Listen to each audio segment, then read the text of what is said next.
21 દિવસથી ભૂખ હડતાળ પર બેઠેલા પર્યાવરણવિદ સોનમ વાંગચુક હવે આખરે હોસ્પિટલમાં દાખલ થયા છે।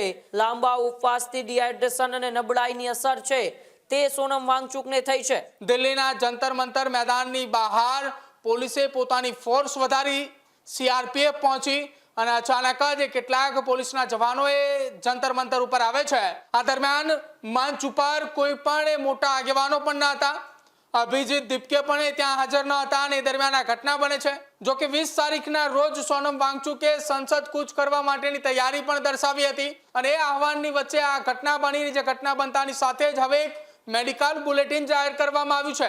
તેમની સ્થિતિ હવે તબક્કાની અંદર નથી કે તે ઉપવાસ કરી શકે, પરંતુ તેમ છતાંય સોનમ વાંગચુકે પોતાની માંગ સાથે અડગ છે કે તેઓ ઉપવાસ કરવા માંગી રહ્યા છે। એ પગલાની સામે કેટલાક વિદ્યાર્થીઓ કે જે આંદોલન સ્થળ ઉપર હાજર હતા તેમના એવા દિલ્હી પોલીસની સામે ગંભીર આરોપ છે કે એક આતંકવાદી સાથે કરવામાં આવેલી હરકતો એ સોનમ વાંગચુક સાથે કરવામાં આવી છે।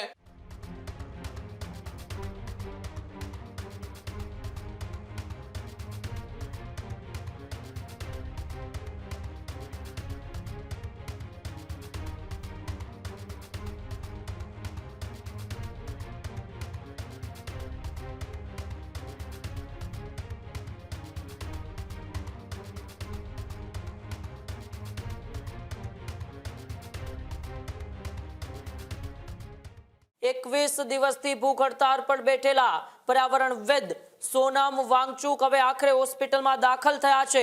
સફદરજંગ હોસ્પિટલમાં મેડિકલ ચેકઅપ માટે સોનમ વાંગચુકને લઈ જવાયા છે। જી હા, સફદરજંગ હોસ્પિટલ દ્વારા સોનમ વાંગચુકનું હેલ્થ બુલેટિન પણ જાહેર કરવામાં આવ્યું છે। લાંબા ઉપવાસથી ડિહાઇડ્રેશન અને નબળાઈની અસર છે તે સોનમ વાંગચુકને થઈ છે। ત્યારે હાલ વાંગચુકની તબિયત સ્થિર છે અને તેઓ સારવાર હેઠળ છે। શરીરના તમામ માપદંડ સામાન્ય કરતા સતત એ દેખરેખ રાખવામાં આવી રહી છે।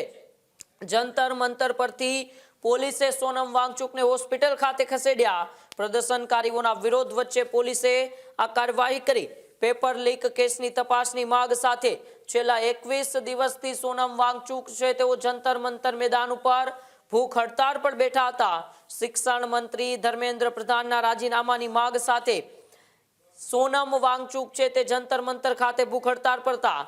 દિલ્હી હાઈકોર્ટના આદેશ બાદ રોજ મેડિકલ ચેકઅપ છે તે પણ શરૂ થયું હતું, પરંતુ હવે આખરે તેમને હોસ્પિટલની અંદર દાખલ કરવામાં આવ્યા છે અને સફદરજંગ હોસ્પિટલમાં મેડિકલ ચેકઅપ માટે પોલીસ સોનમ વાંગચુકને લઈ ગઈ અને હવે સફદરજંગ હોસ્પિટલ દ્વારા સોનમ વાંગચુકનું હેલ્થ બુલેટિન જાહેર કર્યું છે, જેમાં લાંબા સમય સુધી ખોરાક ન લેવાને કારણે બોડી છે તે ડિહાઇડ્રેશન થઈ ચૂક્યું છે અને શરીરની અંદર નબળાઈની અસર છે।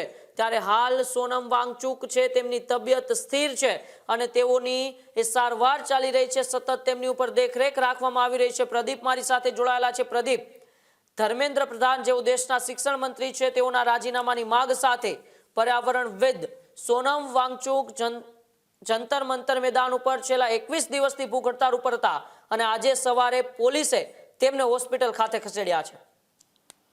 ઉમંગ, દેશની અંદર દિલ્હીના જંતર મંતર ગ્રાઉન્ડ ઉપર છેલ્લા 21 દિવસથી કેન્દ્રીય શિક્ષણ મંત્રી ધર્મેન્દ્ર પ્રધાનના રાજીનામાની માંગ સાથે ઉપવાસ પર બેઠેલા સોનમ વાંગચુક કે જેઓની સતત તબિયત એ ધીરે ધીરે લથડી રહી હતી, તેમ છતાંય તેઓ દેશના યુવાનો અને દેશના ભવિષ્યની માટે 21 દિવસથી ઉપવાસ પર બેઠા હતા અને આજે વહેલી સવારે લગભગ 6:30 વાગ્યાની આસપાસથી દિલ્હીના જંતર મંતર મેદાનની બહાર પોલીસે પોતાની ફોર્સ વધારી, સીઆરપીએફ પહોંચી અને અચાનક જ કેટલાક પોલીસના જવાનોએ જંતર મંતર ઉપર આવે છે અને સોનમ વાંગચુકને ત્યાંથી ઉઠાવી એમ્બ્યુલન્સ મારફતે દિલ્હીની સફદરજંગ હોસ્પિટલ ખાતે ખસેડવામાં આવે છે। આ દરમિયાન મંચ ઉપર કોઈ પણ મોટા આગેવાનો પણ ન હતા। અભિજીત દીપકે પણ ત્યાં હાજર ન હતા અને દરમિયાન આ ઘટના બને છે અને અચાનક જ હવે એ મંચ ઉપર મોટા આંદોલનની જાહેરાત કરવામાં આવે છે। જો કે 20 તારીખના રોજ સોનમ વાંગચુકે સંસદ કૂચ કરવા માટેની તૈયારી પણ દર્શાવી હતી।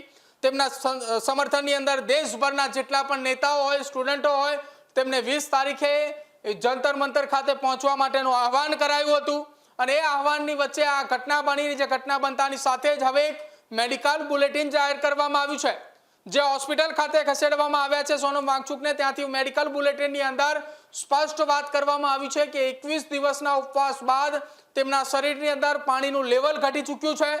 તેમની સ્થિતિ હવે એ તબક્કાની અંદર નથી કે તે ઉપવાસ કરી શકે, પરંતુ તેમ છતાંય સોનમ વાંગચુકે પોતાની માંગ સાથે અડગ છે કે તેઓ ઉપવાસ કરવા માંગી રહ્યા છે. જો કે કેટલાક વિદ્યાર્થીઓ અને જે આંદોલનકારી નેતાઓ છે તેમનું એવું સ્પષ્ટ કહેવું છે કે દિલ્હી પોલીસે જે હરકત કરી છે તે અયોગ્ય છે.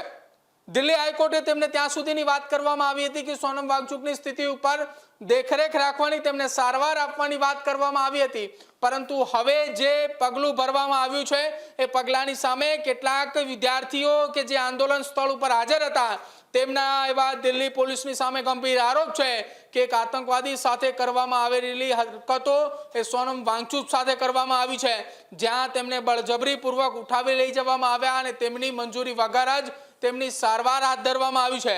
હવે જે દિલ્હીની સફદરજંગ હોસ્પિટલ ખાતે લઈ જવામાં આવ્યા છે તેના બપોરના અને સાંજના મેડિકલ બુલેટિન ઉપર ધ્યાન આપવામાં આવશે કે ત્યાંથી હોસ્પિટલ તરફથી સત્તાવાર શું મેડિકલ બુલેટિન જાહેર કરવામાં આવે છે, કેમ કે સવારે 7:30 વાગ્યાની આસપાસ તેમના શરીરની અંદર પાણીની કમી અને સાથે જ છેલ્લા 21 દિવસની ભૂખ હડતાલ બાદ તેમના શરીરમાં જે અશક્તિઓ આવી હતી જેના કારણે શરીર એ ચાલી શકે તેવી સ્થિતિની અંદર ન હોવાની વાત સામે આવી છે.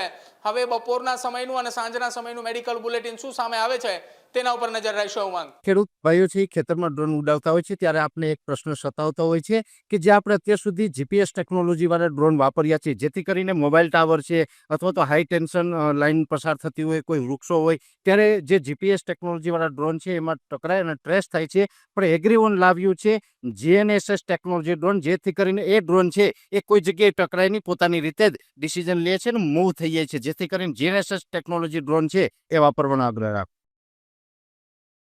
હજુ સુધી તમે અમારી ચેનલને સબસ્ક્રાઇબ નથી કરી તો અત્યારે જ ન્યૂઝરૂમ ગુજરાતને સબસ્ક્રાઇબ કરો, ફેસબુક અને ઇન્સ્ટાગ્રામ પર ફોલો કરો.